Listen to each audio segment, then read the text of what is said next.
My whole thing was, I'm going to break into Universal. If you have one thing, Dad, I think it's audacity. I dressed nice. I parked down the street from Universal and walked. And then I just walked through the gate, waved at the security guard, and looked like I knew where I was going. And then I got in. Tell the people how you met Rick Baker's dad. I found an address and I went and I knocked on his front door. They're like, who was the person singing? The music was really good. And I remember the director saying, I feel like she's really going to be big someday. And she goes by the name Madonna. So I was able to set up a meeting with Steven Spielberg. And I was bored one of the times I was waiting. And I ended up tuning his drum set because it was way out of tune. As one does, I would just go sit down at Spielberg's drum set too and be like, oh, but it was in the main room, so it's like fair game. What was that little rank-a-dink music video that you were asked to be a part of? I said, well, what is it exactly? He said it's called Michael Jackson's Thriller. Hey everyone, welcome to the very first episode of our podcast together. This is my dad, Tony Gardner. You've worked on a bunch of movies. If you want to tell the people. Hi, my name's Tony Gardner. I do makeup and animatronic effects. I started on Michael Jackson's Thriller. The last thing we did was Chucky TV series, Bad Grandpas, Jackass 4, and the Foo Fighters movie. So it's a lot of stuff. We do the Geico Cavemen and we do Zombieland. I mean, broad different ends of the spectrum. And we wanted to start this podcast because I went into film and I'm in directing, and it's been so nice to have a dad who's in the industry and can give me advice or just share stories that are super interesting. And a lot of the stories he tells are really fun. So I wanted to be able to share that privilege and those stories with other people, but also bring you guys the perspective of somebody who's been in the film industry since the 80s. A long time ago. And somebody who's just starting in it. And we can bring you both the perspective of different genders. And we both have ADHD, so we can talk about that. And that's kind of really it. So we have no plan for this first episode at all. This is winging it. We're winging it. But we kind of just want to go over the basis of how he got started in this episode. As we go throughout this podcast, just go through his entire filmography and whatever we're working on at the time, pretty much. And whatever we can share. What we legally can share. Yeah. Okay, so to start, my dad's from Ohio. Ohio growing up was kind of almost rural, but not quite. We were the suburban area, kind of in between the two. You could go 10 minutes one way and you're literally in the fields, and 10 minutes the other way. And you're at the cultural hub of North Olmsted, Ohio, which was the Great Northern Mall. Where once the freeway connected to it, the whole world opened up. It's a very small town. Everybody was cool. I don't know Everybody what to say. was really cool in Ohio. Yeah. It's very laid back. There was no concept of like the film industry being a job. It was like an interesting hobby that the weird kids did. And filmmaking back then was Super 8 cameras and actual film cartridges and cutting and splicing things together with tape. So it was a lot more involved if you wanted to film something. You had to really be dedicated. Yeah, and I had a bunch of friends, Bob Menser, Laurie Slifko, a couple others, and I feel like on the weekends a lot we made movies, and they were all weird. But it was really fun, and it was just kind of learn as you go sort of thing. But again, I don't think any of us ever thought of it as a career. It definitely wasn't a career option in Ohio at the time. Because was Chicago even filming stuff? I mean, 1988. It was like New York and California were the places to go. And that was it. That was it. Yeah, and we didn't live in either of those places. So was there even like AV club in high school for you, or?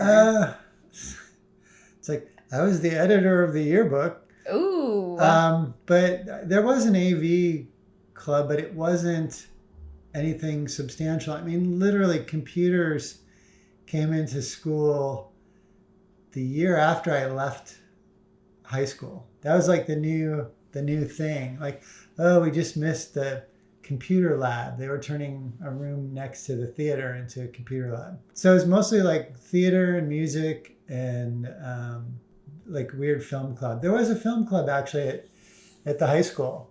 And we would get together once in a while and make weird, like old Westerns or whatever. We had a teacher that was sort of the guy supposedly steering us, keeping us from train wrecking, basically. And then a bunch of students would make these weird movies just using the school and whatever places were around. Do you have any of those? I don't think so. I'm sure somebody does. If Eric Jackson's listening, I'm sure he has some incriminating photos or a video out there. But there's a whole bunch of us that were involved in that. And then we were also involved in the theater, both on stage and behind the scenes. Gotcha. And then you were like, I'm going to go to school in Ohio for college, but what was your major? Well, there weren't many majors in Ohio. I ended up for what I wanted to do, there wasn't much. There were like communications programs in colleges, and that was it. So there was a small school, Ohio University, not the Ohio State University. But this entire time I thought you went to Buckeye. No. Oh. No, it was a very small town called Athens, Ohio. And the college was the town, and the town was the college. It was really, really tiny. I enrolled as a theater major, hoping to get into the communications department, but you had to be an upperclassman to apply to that at the time. So I started as a theater major, and I took classes where you learned how to be an ice cream cone melting on the pavement. Ew. And had weird acting lessons. It was really fun, actually. I had a good time. And we got to do like publicity for the upperclassmen's plays, and they were doing the I want to say it's called the Dark of the Moon, and there's a bunch of like mountain people in the play, and like one lady has a goiter, and one guy's really old, and the theater department knew I had this weird hobby and I like to make makeup, so they asked me if I wanted to do makeups, and they gave me a room in the bottom of the theater building to use as my lab. Give my creation life! To make prosthetics. So I did life casts of some of the upperclassmen and do like old age makeups. They're horrible. They're so bad. I'm ready for my close-up, Mr. DeMille. Okay, everyone. Let's pray. And they were running like the densest foam, and it was all that was there at the time.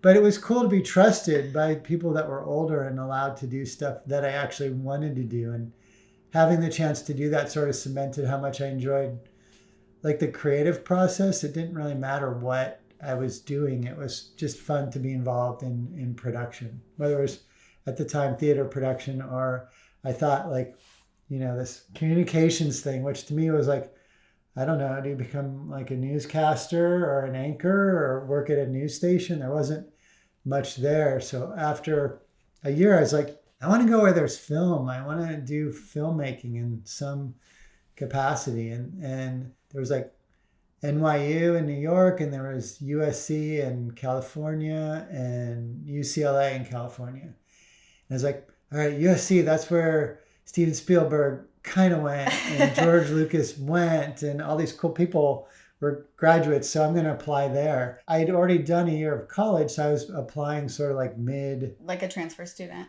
Yeah, like in the middle of the program. So I only wanted to apply to USC because all these cool people went there. So I only applied there. I didn't apply to anything else. And I got in. But they didn't accept me as a cinema major.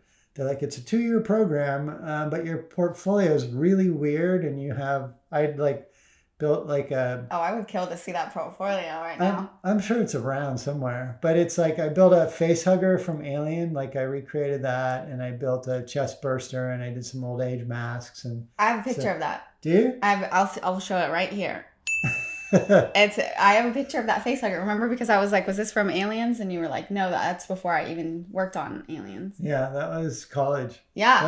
That was I think I was like 16 or 17 and built that. And that was my portfolio, all this weird stuff, and then the advertising stuff that I'd done for Ohio University and some of the theater stuff. So USC accepted me as a fine arts major and said, you can reapply to the film school. It's a 2-year program. Reapply at the end of this year. So I made these flyers with pictures of all my weird stuff with like, old school, like, take this tab. If you need makeup effects, call this number. And there were no cell phones.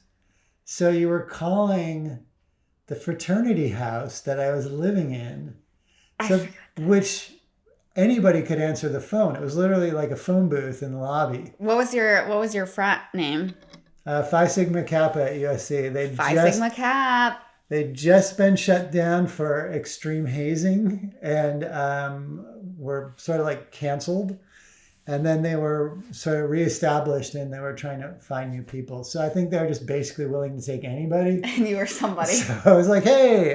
Hey, a house. Was it cheaper living too? Is that why you wanted to? Because you don't strike me as a frat guy. No, but I wanted to do art stuff. And I started the year in a dorm and my roommate was tolerant, but not happy with anything I was doing. Also, I'm sure that stuff smelled so bad. Yeah, latex basically smells like cat pee. Yeah, but like 80s latex. It's just really strong ammonia, and good for you. And you can't do that in a room where a little bit bigger than this, where 2 people are living. What dorm were you in? I was the one you stayed at for. You were in my dorm. Yeah, what was it? It had a different Trojan. name. I was in Trojan. Oh, I was the one across from that, the tall one. Oh. So, I want to say Parkside. That's what it was called at the time. I took a summer USC class and stayed there for context for everybody for a summer. When you were 16. When I was 16, but I didn't actually go there. But I was in the dorm for maybe about, I don't know, a couple of weeks, and then Rush started and I was going out and I went and it's like free parties, free beer. Okay, I'll try that. So I went and I met a bunch of other people, obviously. I didn't know anybody. I was the Ohio guy.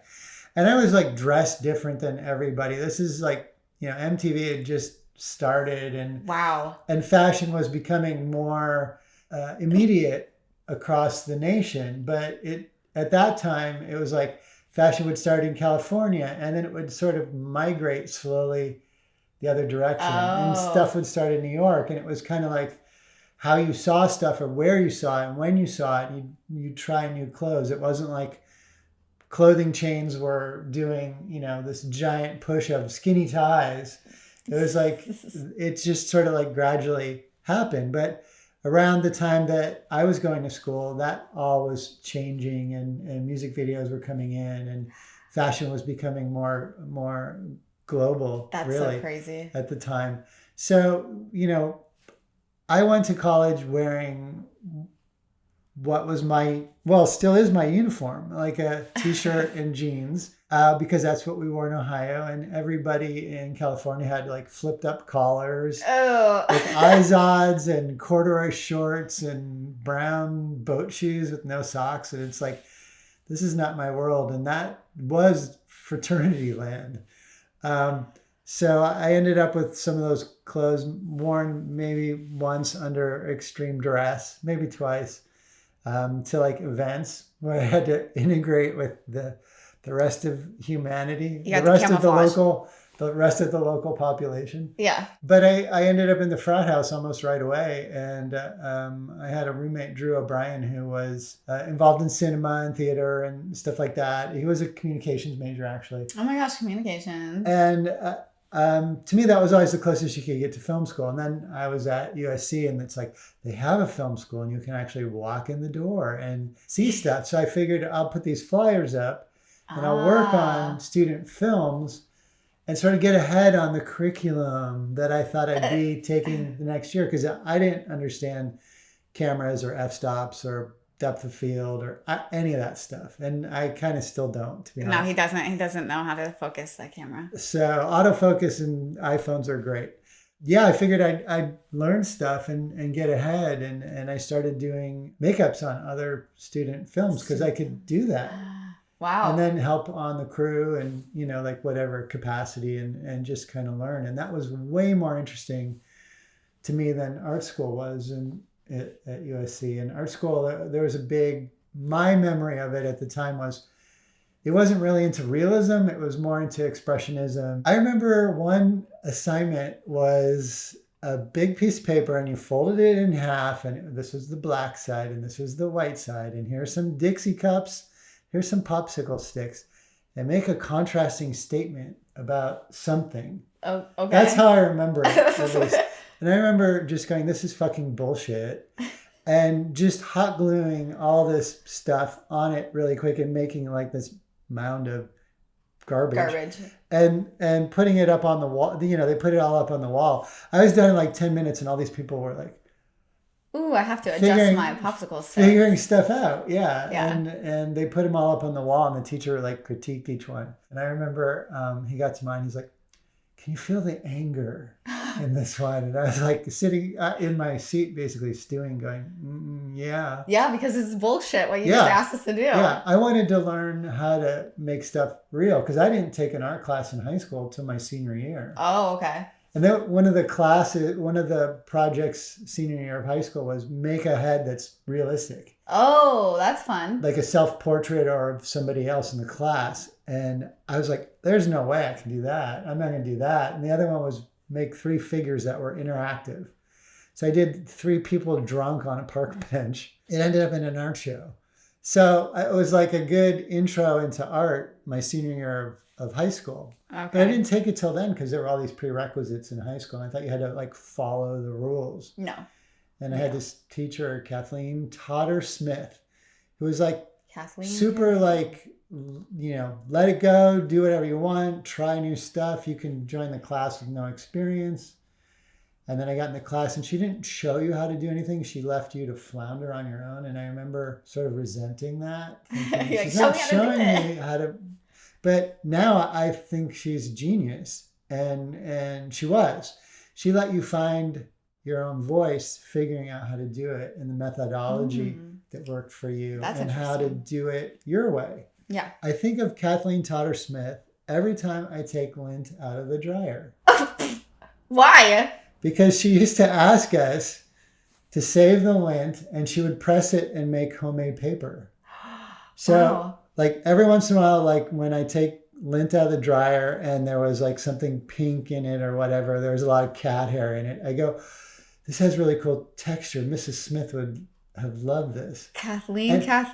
And I you just send her a bunch of lint? Yeah, and literally lint almost every day that I do laundry makes me think of. Oh, that's so sweet. Yeah. I didn't know that. Well, she actually meant a lot. Aw, well. She sort of steered me on the Shout out, path. Kathleen. And then and so then that kind of set you up, and now you're in college doing fine art, and it's like bleh. Yeah, and I wanted to do stuff that was realistic, and I hadn't done it in high school, and I wasn't doing it in fine art class. No. So I got to do and learn stuff like that in the cinema school. When you were working on student films. Yeah. But that was on your own accord. Well, it was whatever a student film needed. Like right, one of them was, but that was you going out of your way. It wasn't, you weren't in I wasn't part of a class. Exactly. Yeah. It was me in my free time. Networking with the film kids. Yeah, and it was really fun. And I was also a drummer in the marching band. And those to me were the 2 most interesting things about school. Everything else I thought was boring. Kind of sucked. School sucks. I think Coolsville sucks. No, don't record that.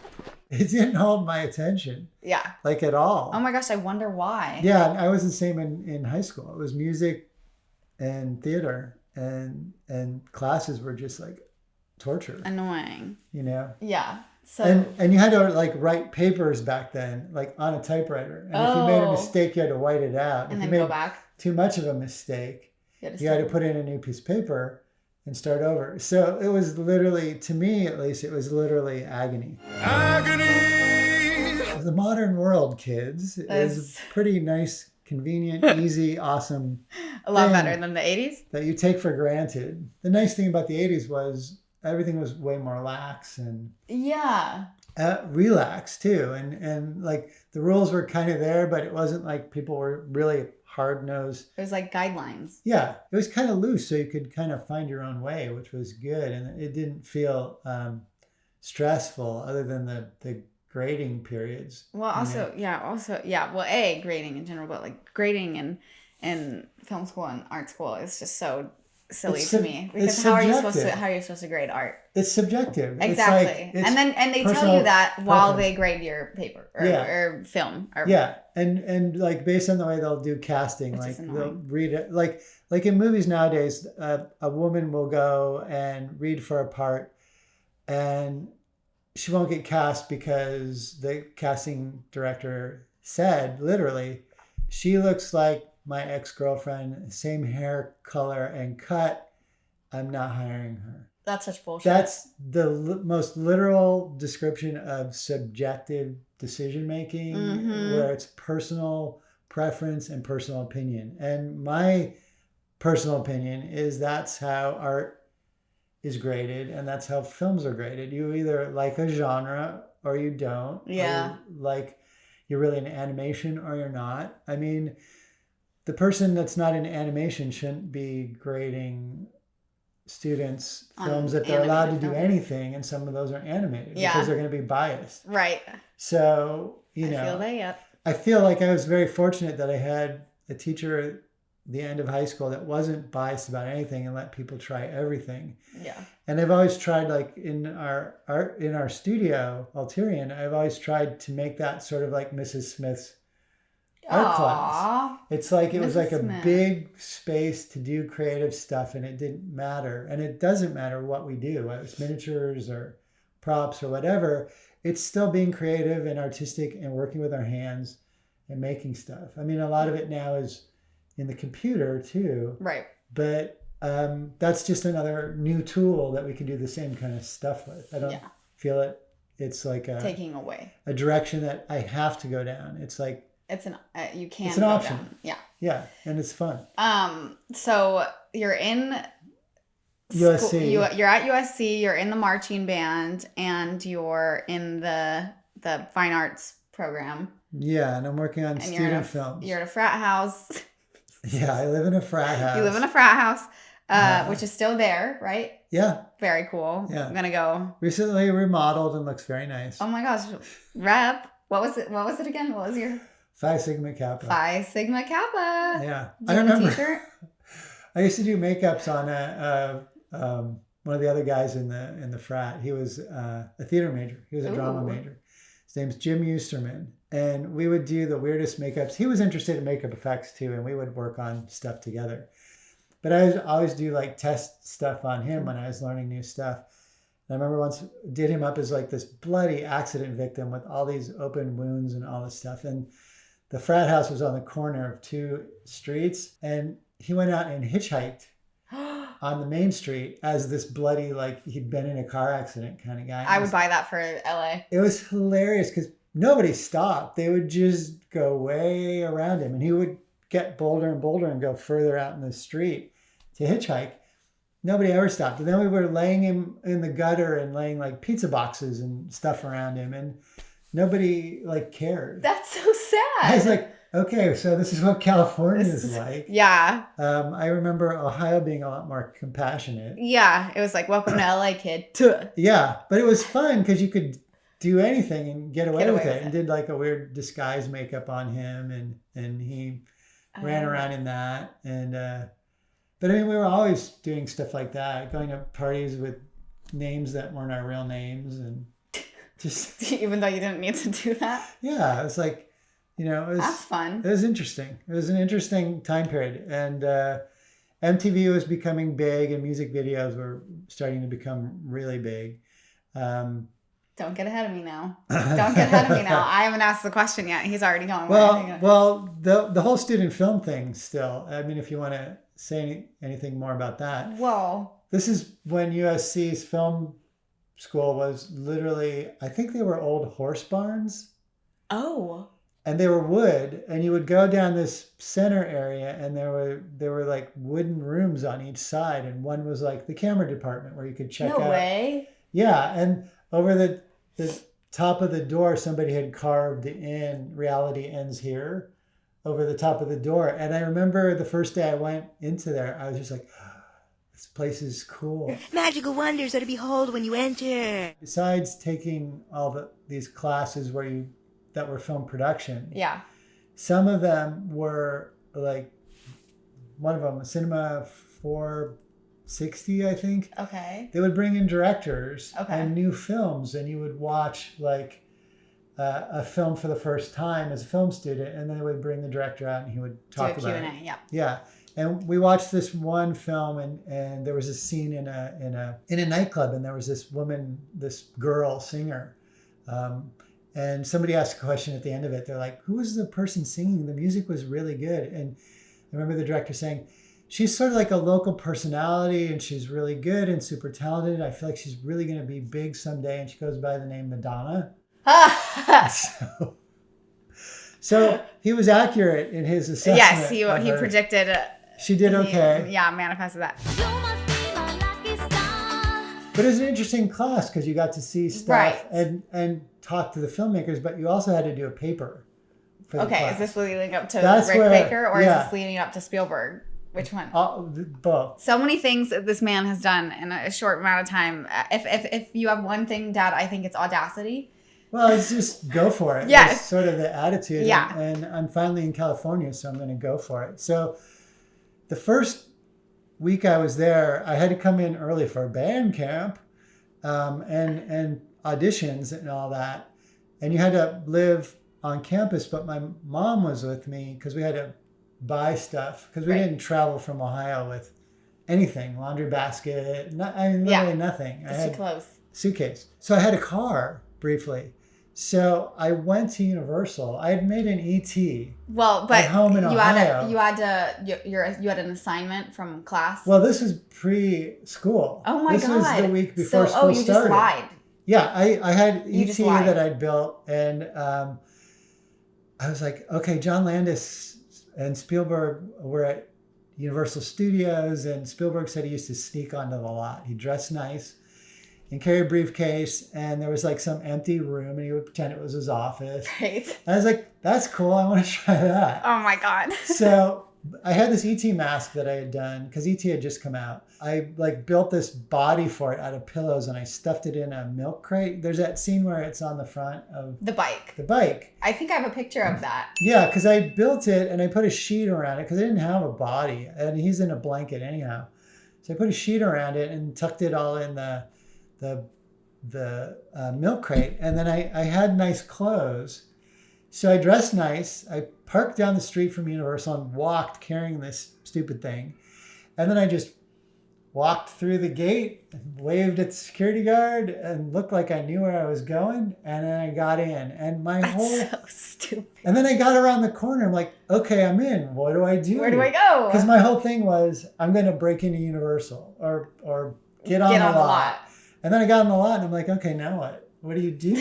I don't know. That's a very good question. So I'm like, do I walk around with this thing for a while, or do I like hide it in the bushes and then walk around? And Did like, you? Did you hide it in a bush? I think I did a little, but I think I carried it around for a while. And then I was just like, this is too awkward. And I kind of put it somewhere for a bit so I could like peek in some sound stages and not be the weird guy holding the ET. Yeah. But I could look They're a like, little we more. already made that movie. Yeah. But I like dressed up like a, you know. Like in a suit? I don't think I had a suit jacket at the time, but I had like literally a, Button up in a tie. like a skinny tie. And, Oh, God. And 80s hair. Amazing. And all of a sudden it's like being on sets now, realizing, okay, nobody dresses wears up that. to go to work. No. Other than like John The Landis producer. and Sam Raimi these Yeah. days. I stuck out like a sore thumb for tons of reasons. But that was prior to school, and then I But what did you end up doing on that day? I just wandered around, and then I went back to my La-di-da. my little hotel room. The back lot on Universal. I think I'll go home now. Yeah, I had no plan, and I had walked on. I didn't know where anything was. There was No, how would you? There's no map, so I was like, okay, I got on. Here's some buildings. Did they have cool. a theme park at the time? I don't think so. Yeah, I didn't think so. Yeah. I Wow. don't know, but I went in like one of the gates on the other side. So I wandered around and went back to my car with my ET and waved at the guard, kept going. Then I had to do all the drummer auditions and stuff that week. And then we started rehearsals once we were all, brought on. And then school started, and I started art classes. I'm jumping all over the place because this is how my brain works. Yeah, we have ADHD, so bear with us, ladies and gents. So it's not a linear path here. There's some back and forth. Back and forth, but you'll keep up. So this was the first weekend in California. Then I got into band, and then I got into school, and I was an art major, and I hated art. So I started doing stuff for the film school, and then I started taking film classes, and then I took this class where we got to watch Madonna sing before she was Madonna, which is crazy, eh? And then you had to write a paper for it. And I'm like, well, if I have to write a paper, I'm going to use a paper to meet people I've always wanted to meet. And I had like this short list. I'm going to meet George Lucas and Steven Spielberg and Carlo Rambaldi and Rick Baker. And Carlo Rambaldi had built E.T. Oh, I didn't know that. And Rick Baker had just done American Werewolf in London. Which is insane. And had won an Academy Award. And they all did films that were effects related. And I realized that's what I was interested in. It's like, what sort of subject can I come up with that could tie all these people together? And it's like, all right, mechanical effects in the film industry and using mechanical effects as a character. Oh, nice. Because E.T. was a character. Yeah, and that wasn't really done before. Yeah. Up until that time. Jaws was a character, but that was also Spielberg. Right. And it was a shark, but this was actually something, E.T. was something with personality and a performance. And Rick Baker's stuff for American Werewolf in London was all like a guy transforming. And there was also a guy who's dying and rotting, and he's still a character, even though he ends up being a puppet. Right. So it's like, that was my excuse to like put all these people together into one project. And so what did you then go do for your paper, Dad? Well, I didn't know how to meet all of them. This again was cell phone and internet and everything. So computers. I knew what cities their shops were in. So I would go drive to their cities and find a phone booth and go to the phone book and look them up. And there wasn't a way to take a picture of a page. So how many Rick Bakers are there in North Hollywood? Oh my God, I didn't even think about that. There's more than one. There's a lot. Which street names sound the most like Rick Baker would live there? And then just wing it. You just guessed. Yeah. Carlo Rambaldi was a lot easier. Yeah, that's very specific. It's like Rambaldi Studios or something like that. And back then, everybody was in the phone book. It was like giant.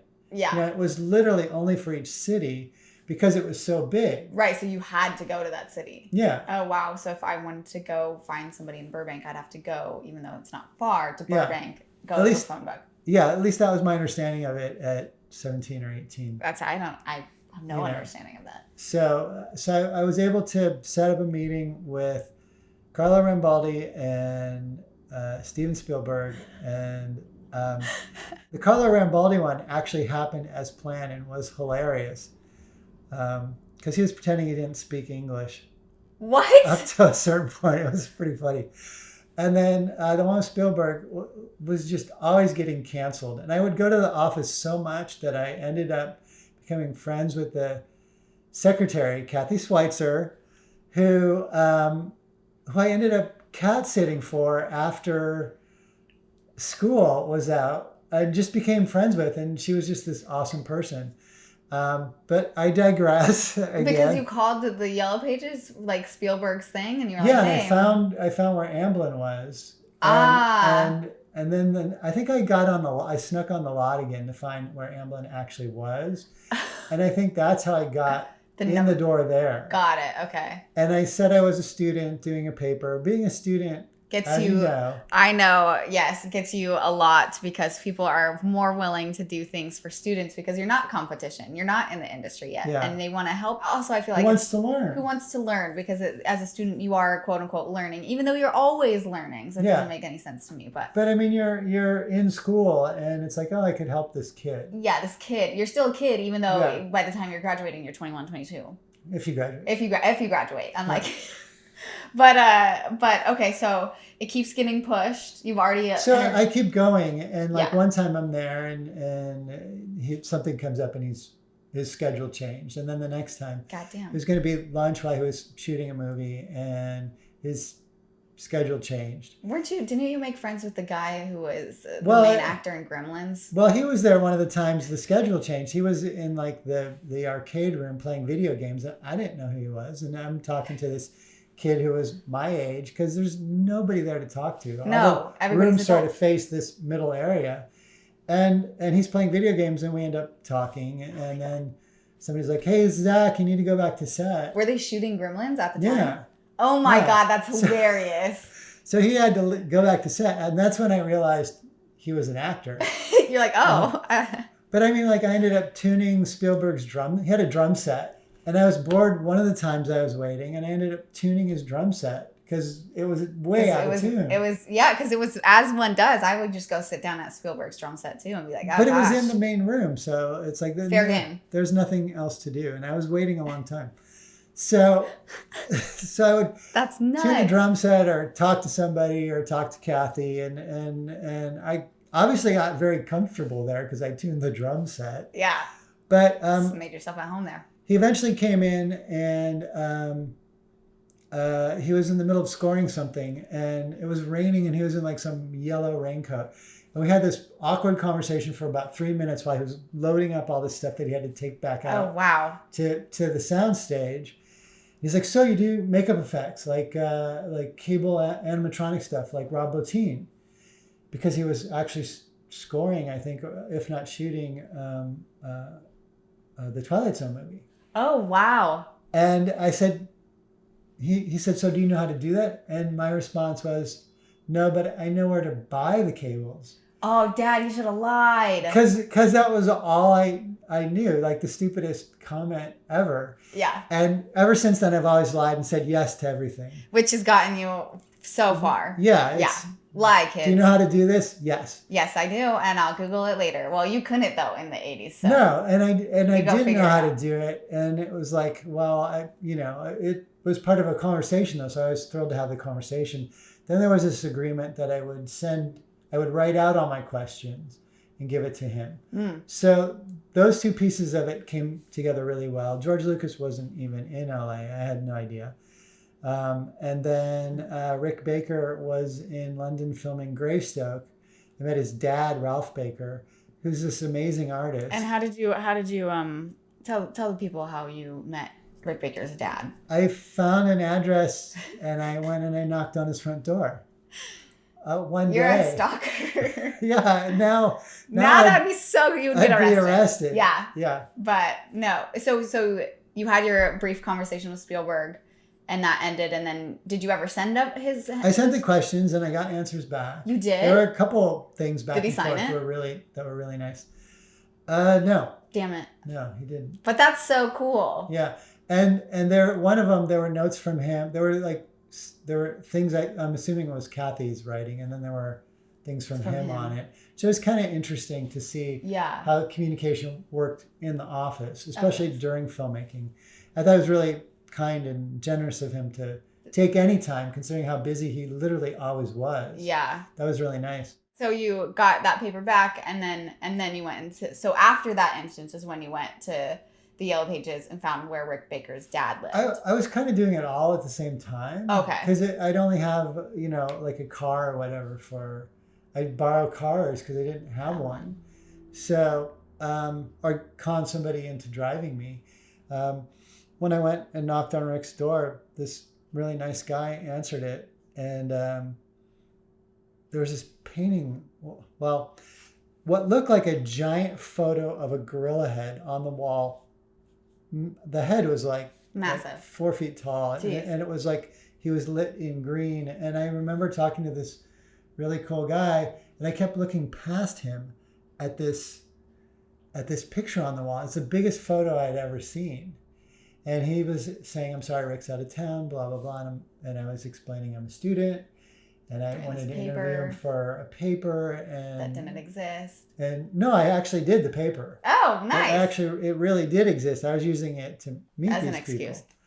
And he's like, he kept turning around. He's like, "Oh, are you Looking at the gorilla? staring at the gorilla here?" And I'm like, "Yeah, that's the most amazing photo I've ever seen." He's like, "Actually, it's a painting." Oh, it's nuts. And he said, and actually I did it. I'm Rick's dad. And he was a fine artist. And he was brilliant. He did images of leaves. I wish I had one so badly. Leaves on water in like a stream bed moving, and like dead leaves curled up floating on it and stuff like that. And they were huge, and they were so real. They were beautiful. He's like, Rick's gone, but I how did we work it out? I eventually asked him. He was like sort of like tutoring or mentoring another artist and trying to help her learn how to do stuff. And I said, well, I'd love to be able to do the same thing. Would you be willing to be sort of I forgot what they called it in art school, where you sort of do like an independent study and you have somebody sort of. Oh, yeah. Like mentoring, like an apprenticeship, but it's like independent. So you have the credits. Yeah. And then they would give you a grade, actually. Right. And I asked him if he would be interested in doing that, because I was wanting to learn something that he actually was doing, would understand, well, that his son did. Right.